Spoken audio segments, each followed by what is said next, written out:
Hi friends, welcome back. Today we are going to solve LintCode problem 1424, longest mountain in array. This problem was previously asked by Google in their interviews. So let's quickly go through the description. We refer to any continuous subarray B in array A that satisfying following attributes as mountain range. So they have given us this description and an example. So I will explain you the problem over here. So let's say for example this is the input array that is given to us, right? 2147325. So I just plotted that as a graph, right? Let's say we plotted it on the x-axis as a graph. So here if we have to find out the longest mountain array, then mountain array will look like this, right? This is the longest mountain array in this array, right? This is the sub array which contains 5 numbers, right? 14732, right? As you can see, so this is 5 numbers, so we have to return 5 as our answer. As you can see here, 5 is the answer. So this is the length of the longest mountain in array, right? So why it is mountain? Because first it looks like a mountain, right? You go first up like until this point, then you go down until this point, right? So it looks like a mountain. So in the given array we have to find out longest mountain in that array, right? So one array can have multiple mountains, so we have to find out the longest one. So that is the problem.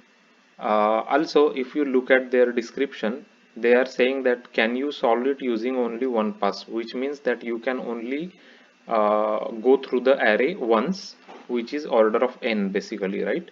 And then can you solve it using O1 space? O1 space means that you cannot use any kind of a data structures, right? Like linked list, hash map, nothing like that basically, right? So what O1 space means is like a constant space complexity, right? Which is you can only use variables basically to solve the problem. That's what it means. So let me just backtrack this. Okay, so now let us see how we are going to approach the solution for this problem. So we will create like three different variables, up, down and result. These three variables we will create, all will be zero in the beginning, right? And when we are going to traverse the array, we will start traveling the array from the second element, this one, right? And why we are starting from second element and not from the first element? Because we will know if we are going up or down only from the second element, right? When we are on the first element, we don't know if we are on up or down direction, right? We will only know when we are on the second element, correct? That's why we are starting from second element. So once we reach here, let's say in this graph, right, 1, we know that we are going downward, right? Because previous element was 2, so we are going downward, so we will increment down count by 1 here, right? Up count is still 0, down count is 1 here, right? And then when we are going upward here, right, when we are going upward, so in this case we will always check first thing when we are browsing the array is uh, if we are reaching a element and the previous element is smaller than this element, right? So first thing we do is we reset up and down counter to 0, right? Up is 0 in that case, and up is 0 and down is also 0, right? We reset it, and then since we are going upward we will increment up count. That's why you are seeing here up is equal to 1 now and down is 0. So basically it means that we are now starting to see a mountain kind of thing, right? So we are going to reset it first and then we will increment the up counter, correct? So that's why up is 1 now, down is 0. So again when we reach this element, now up will be increased by 1, right? So now up will be 2, down is still 0, right? As you can see it here, and we are at element 7 now. Now at this point, when we are seeing next element, we are going downward to see 3, right? So we will increment down by 1. So now up is still 2, down become 1 right here. And whenever up and down values are greater than 0, we will calculate result, and result will be equal to, result is equal to up plus down plus 1, right? Plus 1. So this is the result. So as you can see, 2 plus 1 plus 3 is 3 and plus 1 is 4. So result become 4 at this point, right? So we are still seeing the mountain. Now we will go from 3 to 2. Still we are in the mountain, so 3 to 2 means we are going downward, so we will increment down by 1. So now up is still 2, down became 2 now, right? 1 plus 1 is 2, and our result is now 2 plus 2 plus 1 is equal to 5, right? So 5 is our result. So at this point our mountain size is 5, that we have seen the largest one basically, right? So now when we go from 2 to 5, we will go from 2 to 5. At this case we notice that our when we reach 5, our previous element was smaller, right? So we always first thing do is we will reset up and down to 0 in that case, right? And after that, in since we are going upward, we will increment up by 1, right? So that's why you are seeing up is equal to 1 here and down is equal to 0, and our result will be carried over from previous state, right? 5.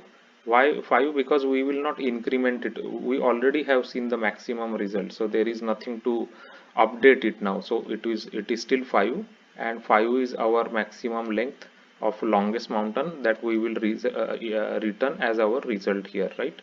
And I will just highlight the mountain for you. So this is the high mountain, right, that we are seeing. This is the mountain that we are seeing, which length is 5, right? Because it contains 1 4 7 3 2 5 elements. So that is our approach to solve longest mountain array. So we just went through the array once, and we have not used any special data structure. So our time complexity is on in this case, and space complexity is o1, right? So only three variables we used: up, down, and result. So let us see the implementation of this solution that we just discussed, right? So first thing, we created three variables: result, up, and down, all initialized to 0. And then we are iterating through the array starting from the second element, right? I is equal to 1 means second element we are starting.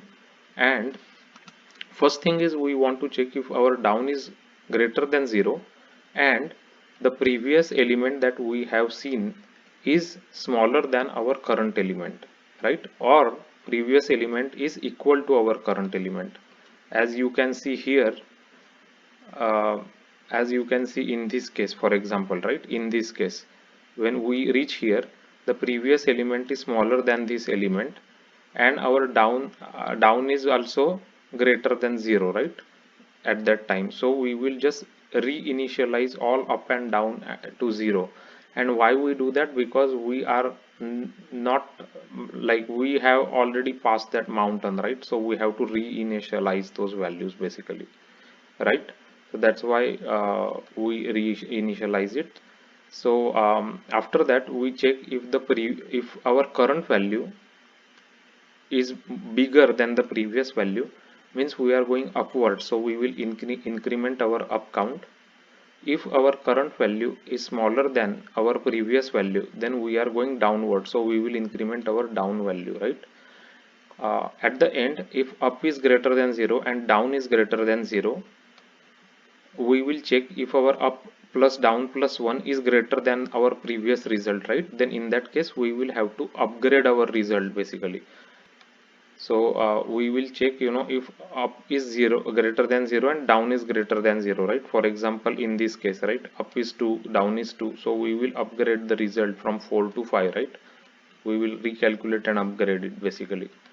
So that's what we are doing. So we will do this inside the loop until we reach the last element, and at the end we will return the result that contains the longest length of mountain in this array, right? So that is the approach. So this one also you are clear, right? Down is greater than 0, and means basically we are going down basically, right? For example, here also we are going down, right? Down is greater than 0, so we have to reset the values, up and down values, right, from the previous value. So I think I already explained you in a lot of details from this example. Also I explain you in detail how up and down variables are incremented as we travel through the mountain, right? And also please note that in one array there can be multiple mountains, and we have to find out the longest mountain in that array, right? So let us take one example. So this one is the same example that they gave us. So let's just execute this test case. Same one, right? So let's just execute. It should give us 5.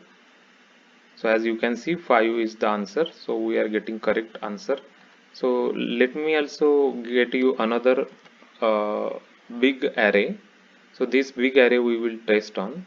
This big array is like this, right? So as you can see here, the maximum mountain is this one, right? 2 5 8 10 12 8 7 6, right? So these are total 8 elements. If you calculate 1 2 3 4 5 6 7 and 8, right? So this is the largest mountain array in this array. So it should be 8 now.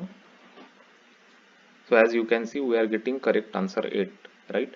So we can just go ahead and submit this. So as you can see, our solution got accepted by LeanCode and it is 89% faster than other submissions, which is pretty good.